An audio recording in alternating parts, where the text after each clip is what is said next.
निरञ्जिनी नित्यप्रकाशिनी चैव स्वप्रकाशस्वरूपिणी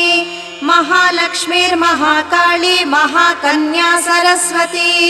भोगवैभवसन्धात्री भक्तानुग्रहकारिणी ईशावास्या महामाया महादेवी महेश्वरी हृल्लेखा परमाशक्तिर्मातृका बीजरूपिणी नित्यानन्दा नित्यबोधा नादिनी जनमोदिनी सत्यप्रत्ययिनी चैव स्वप्रकाशात्मरूपिणी त्रिपुरा भैरवी विद्या हंसा वागीश्वरी शिवा वाग्देवी च महारात्री कालरात्रिस्त्रिलोचना भद्रकाली कराळी च महाकाली तिलोत्तमा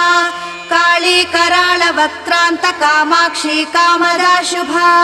चण्डिका चण्डरूपेशा चामुण्डा चक्रधारिणी